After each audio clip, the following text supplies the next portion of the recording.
Today I'll be reading The Lorax by Dr. Seuss.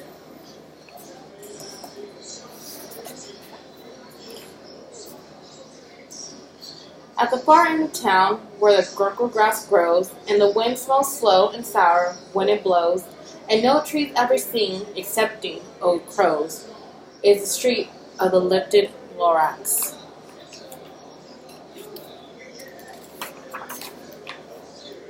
And deep in the gurgle grass, some people say, if you look deep enough, you can still see today where the Lorax once stood, just as long as it could, before somebody lifted the Lorax away.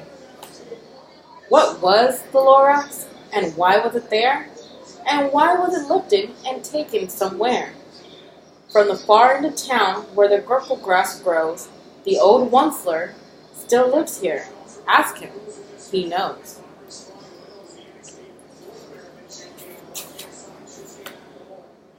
You won't see the Onceler. Don't knock at his door. He stays in his slurpum on top of his store. He lurks in his slurpum, cold under the roof, where he makes his own clothes out of muffled moof.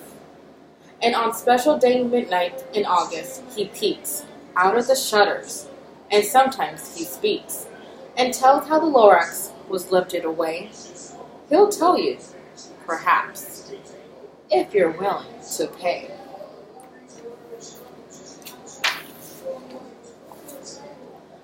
On the end of a rope, he lets down a tin pail, and you have to toss him 15 cents and a nail, and the shell of a great-great-great-grandfather snail.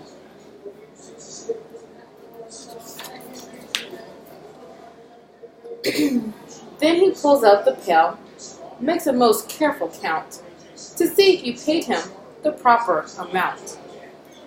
Then he hides what you paid him away in his snub, his secret strange hole, and his grubbulous glove. Then he grunts, I will call you by whisper my phone, for the secrets I tell you are for your ears alone. Slop! Down slops the whisper my phone to your ear, and the old Onceler's whispers are not very clear, since they have to come down through a smeagolering hose, and he sounds as if he had smallish beads up his nose. Now, I'll tell you, he says, with his teeth sounding gray, how the Lorax got lifted and taken away. It all started way back, such a long, long time back.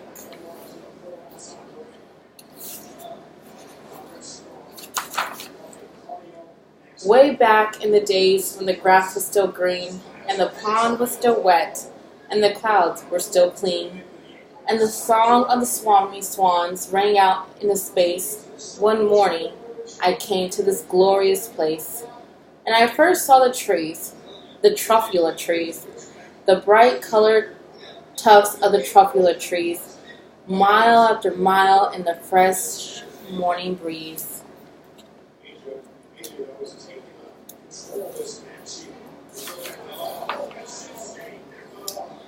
And under the trees, I saw brown barbaloots, frisking about in their barbaloot suits, as they played in the shade and ate truffula fruits.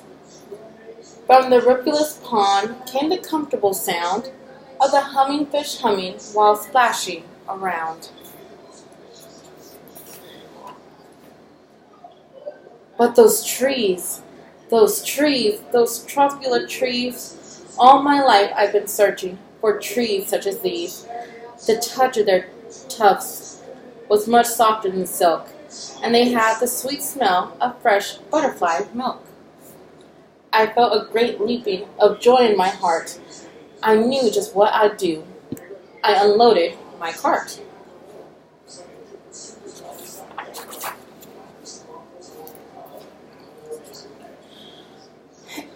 In no time at all, I had built a small shop.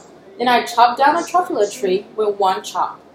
And with great skillful skill, and with a great speedy speed, I took the soft tuft and I knitted at the knee.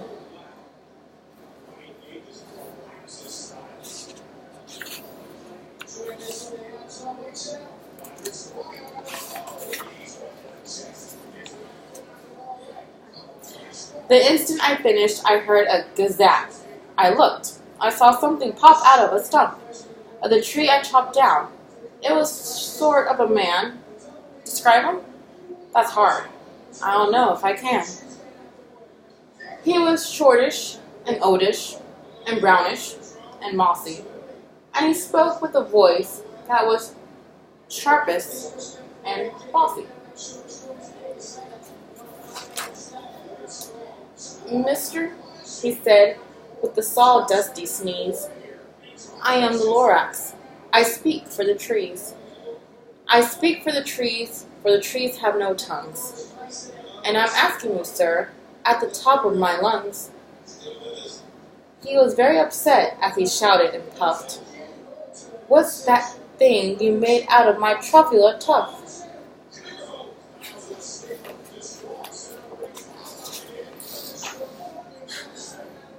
"Look, Lorax," I said, "there's no cause for alarm. I chopped just one tree. I am doing no harm.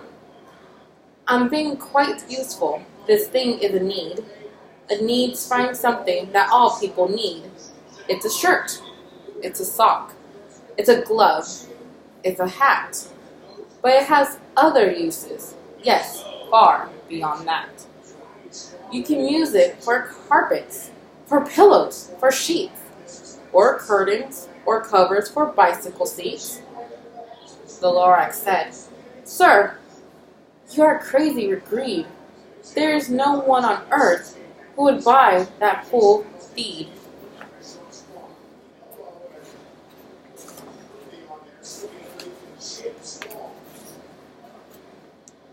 But the very next minute, I proved he was wrong.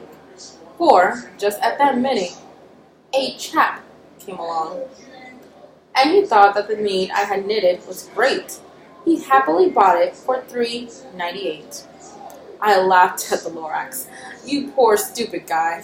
You never can tell what some people will buy."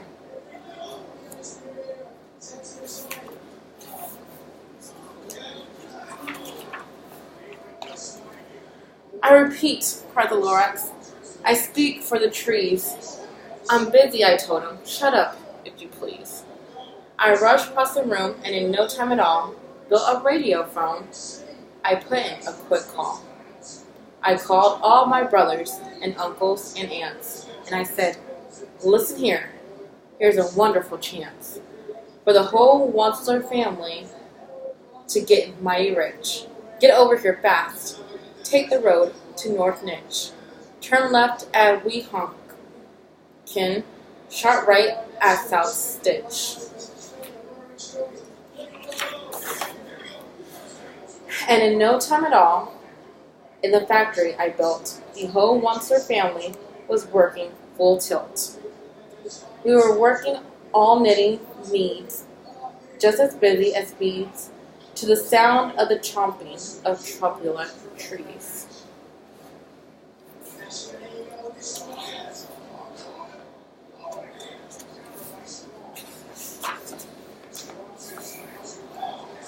Then, oh, baby, oh, how my business did grow. Now, chopping one tree at a time was too slow. So I quickly invented my super axe hacker, which whacked off 4 truffula trees at one smacker. We were making needs 4 times as fast as before, and that Lorax, he didn't show up anymore.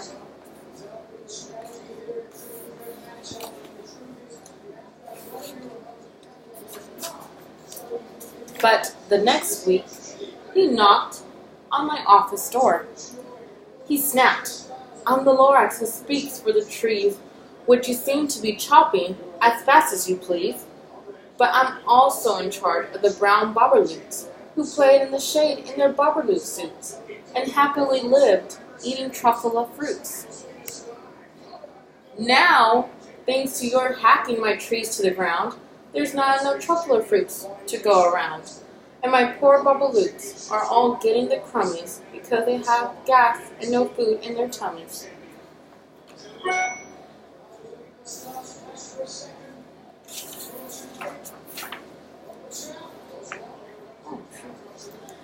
They loved living here, but I can't let them stay. They'll have to find food, and I hope that they may. Good luck, boys, he cried, and he sent them away. I, the onceler, felt sad as I watched them all go. But business is business, and business must grow, regardless of crummies and tummies, you know.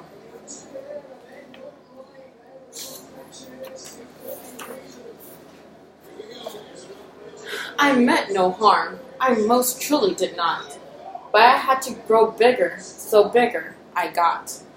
I biggered my factory, I biggered my roads, I biggered my wagons, I biggered the loads of the beads I shipped out. I was shipping them forth to the south, to the east, to the west, to the north. I went right on biggering, selling more beads, and I biggered my money, which everyone needs.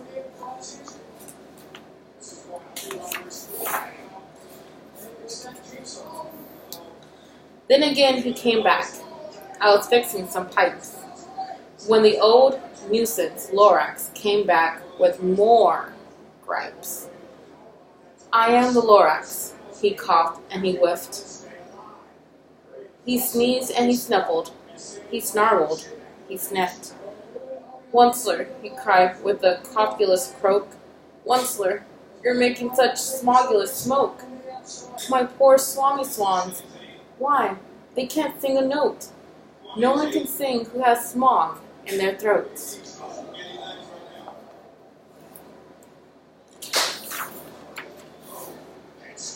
And so, said the Lorax, please pardon my cough. They cannot live here, so I'm sending them off. Where would they go? I don't hopefully know. They may have to fly for a month or a year to escape from the smog you smogged up around here.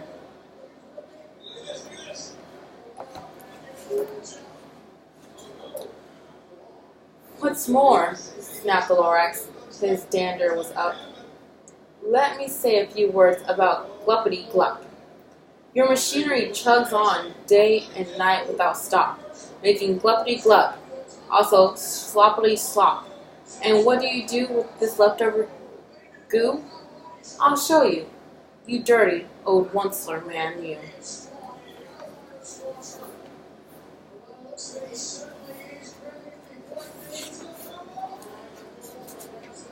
Your Gluppity Glup being the pond where the humming fish hummed. No more can they hum, for their gills are all gummed.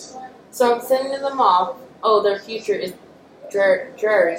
They'll walk on their fins and get woefully weary, in search of some water that isn't so smeary.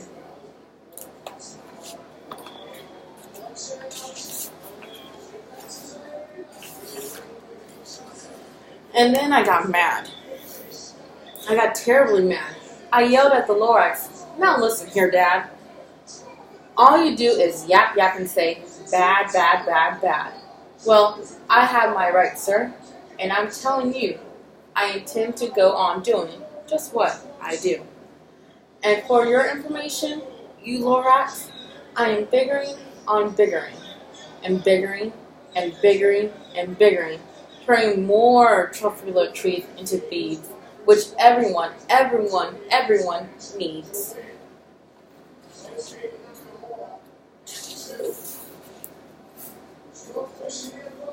And at that very moment, we heard a loud whack. From outside in the fields came a sickening smack of an axe on a tree. Then we heard the tree fall. The very last truffula tree of them all.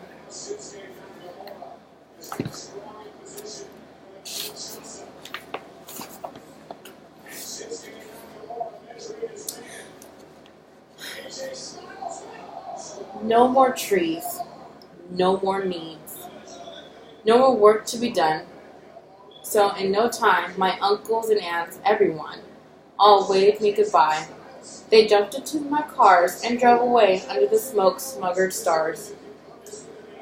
Now all that was left beneath the bad-smelling sky was my big, empty factory, the Lorax, and I.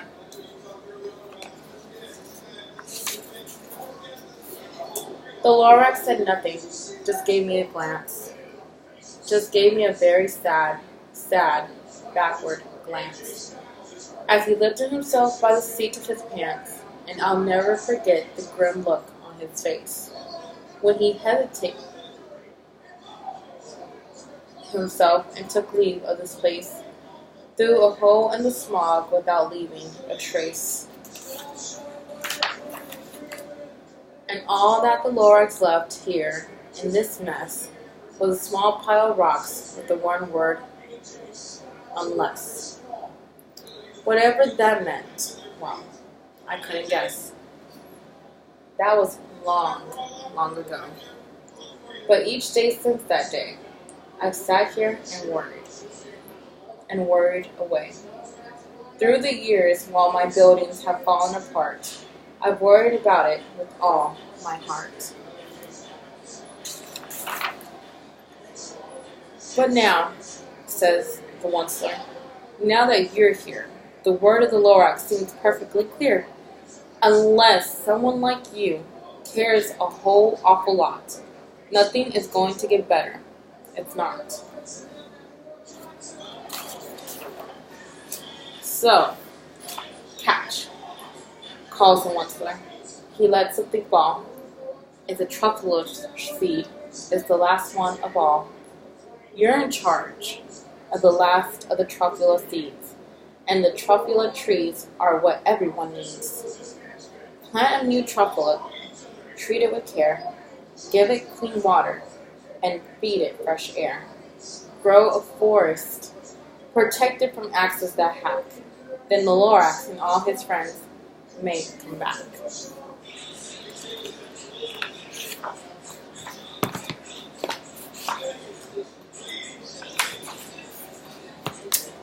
The end.